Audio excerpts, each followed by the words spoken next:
Aujourd'hui, nous allons parler des transformés de Laplace et voir comment on peut utiliser cet outil mathématique. Alors, lorsqu'on parle de la réponse dynamique d'un système, il y a plusieurs domaines, et on a notamment le domaine des fréquences que nous avons vu jusque-là, et le domaine de Laplace qui va permettre de passer du domaine temps au domaine fréquence. Les transformations de Laplace, elles vont permettre de résoudre des équations différentielles tout en prenant en compte les conditions initiales. Et c'est exactement pour cette raison qu'on va pouvoir s'en servir en mécanique et en mécanique des vibrations par exemple. On va donc se servir des transformés de Laplace comme un outil mathématique qui va nous permettre de résoudre des équations différentielles et également analyser la réponse dynamique d'un système en fonction de la variation de certains paramètres. Alors aujourd'hui, on va tout d'abord aborder cet outil mathématique. Dans un premier temps, vraiment la définition mathématique des transformés de Laplace. Et puis on va voir la manière dont Maple traite ces transformations. Et nous allons finalement voir un exemple un peu plus concret où nous allons appliquer les transformations de Laplace à un système masse-ressort avec un amortissement visqueux. Les transformés de Laplace, on va les définir de la manière suivante. Avec f de t, une fonction réelle, et donc sa transformée de Laplace va être définie de cette manière-là, avec s, une variable complexe. Et donc grâce à cette transformation, on va pouvoir manipuler une équation différentielle de manière algébrique. Donc par exemple, si on prend cette équation différentielle avec laquelle on va utiliser donc les transformés de Laplace, on va pouvoir obtenir f de s, qui va être une transformée de Laplace. Et en fait, la solution de l'équation différentielle va être l'inverse de la transformée de Laplace. Avec ici, c'est une constante qui doit être plus grande que les singularités de f de s, et j, la racine carrée de moins 1. Donc là, c'est vraiment la résolution mathématique. Mais en fait, en pratique, on va utiliser plutôt des tables avec les solutions pour différentes fonctions. Donc on va avoir des tables comme celle-ci. Et en fait, on va pouvoir voir pour quelques fonctions assez simples à quoi correspond la transformée de Laplace. Et on va pouvoir s'en servir pour pouvoir faire des résolutions. Et si on a affaire effectivement à des fonctions qui sont beaucoup plus complexes, alors on va se servir d'outils mathématiques, de différents théorèmes, et en fait on va décomposer les fonctions dans des formes plus simples pour pouvoir revenir à ce genre de tableau et pouvoir faire la résolution. On va également voir que grâce à Maple, on va pouvoir calculer les solutions des équations différentielles très facilement avec des fonctions de Laplace qui sont déjà implémentées.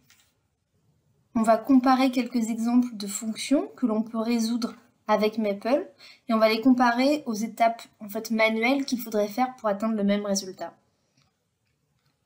Donc par exemple, la première fonction, f de t, qui serait égal à 0 pour t inférieur à 0 et égal à 1 pour t supérieur ou égal à 0. Donc manuellement, nous allons utiliser les transformés de Laplace avec les définitions que nous avons vues précédemment pour obtenir 1 sur s. Avec Maple, on va définir la fonction avec une fonction qu'on appelle piecewise et on va ensuite utiliser la commande Laplace qui est en fait une commande déjà prédéfinie grâce au package dans Maple qui donne accès à toutes les transformées de Laplace. Et donc là, on a bien le même résultat.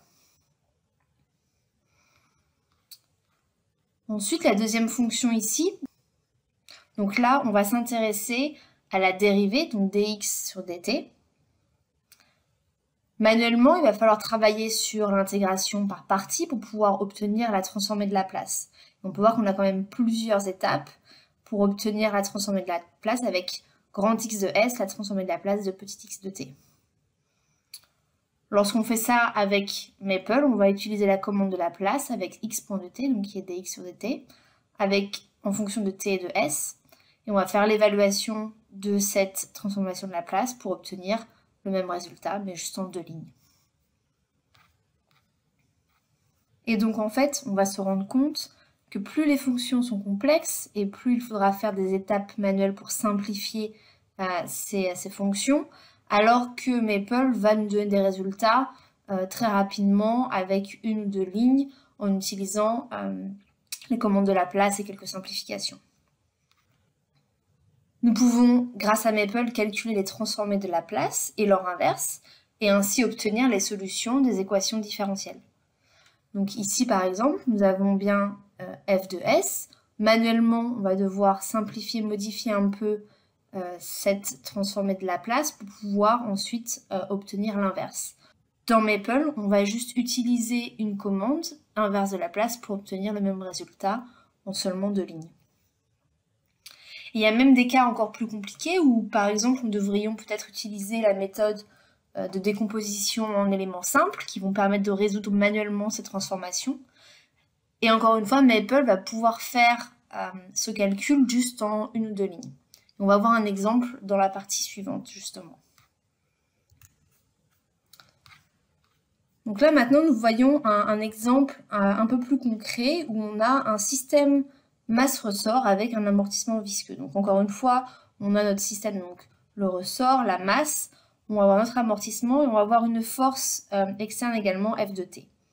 Donc ici, on sait qu'on a notre équation différentielle qui va décrire le mouvement de ce système idéal avec un amortissement. Donc on a ici cette équation différentielle et on a nos conditions ici de l'analyse avec une masse, une constante, la constante de raideur k, f de t et x point et x qui sont définis. Donc ici, l'idée c'est de pouvoir trouver la solution de l'équation différentielle en utilisant cette fois les transformées de Laplace. Donc dans un premier temps, on va faire une résolution analytique. En utilisant vraiment une résolution manuelle, on va aussi comparer avec le résultat avec Maple. Et ensuite, on va voir en simulation avec MapleSim. Donc si on veut faire la solution analytique, on va en fait reprendre cette équation différentielle et puis on va ici appliquer les transformées de Laplace et puis on va également pouvoir utiliser donc, les paramètres que nous avons pour notre analyse. M, K, C, F de t, x point et x.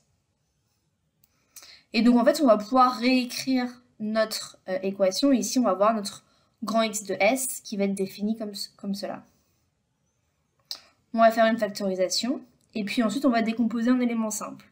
Parce qu'ici on a effectivement une équation qui est un peu plus complexe. Donc en décomposant en éléments simples, on obtient A1, A2 et A3 qui sont des constantes que l'on va devoir résoudre. Donc pour cela, on va faire un travail de factorisation, de multiplication, et on va poser des conditions pour S, donc S égale 0, S égale moins 4 ou S égale moins 1, pour pouvoir trouver A1, A2 et A3. Et ensuite, en faisant un travail de substitution, on va pouvoir avoir notre grand X de S,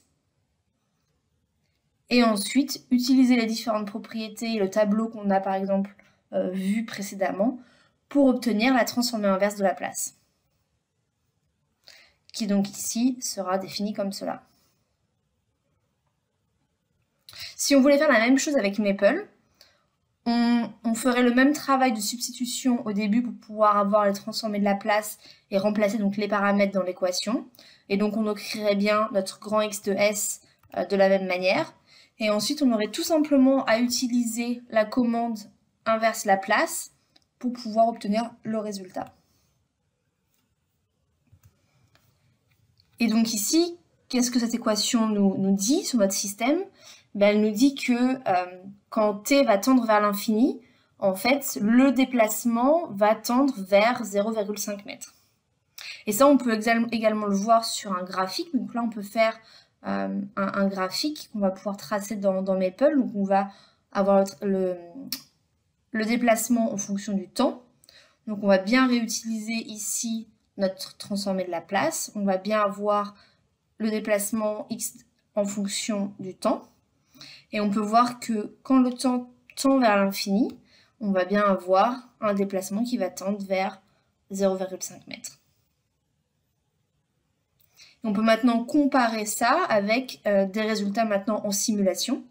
Donc pour ça, on va utiliser MapleSim et on va pouvoir construire un système similaire avec les mêmes données, les mêmes paramètres et regarder quelle va être la solution sur un graphique. Donc ici, nous sommes dans MapleSim. Donc je vous rappelle, c'est un logiciel de simulation multiphysique. Et on a donc modélisé ce système avec une masse ici, qui est donc de 1 kg, comme défini dans l'énoncé, qui est reliée ici à un ressort avec de l'amortissement. Donc on a bien défini nos constantes C ici et D. Et nous avons également une force constante, ici de 2 newtons, comme dans l'énoncé. Ce que nous faisons, c'est que nous allons ici, avec la sonde, récupérer l'information du déplacement sur notre système. Donc on fait une simulation et on obtient ici ce résultat, et on peut voir que c'est un résultat qui est similaire à ce qu'on a vu avant. Donc on a bien ici le déplacement qui va tendre vers 0,5 mètres au fur et à mesure que le temps tend vers l'infini.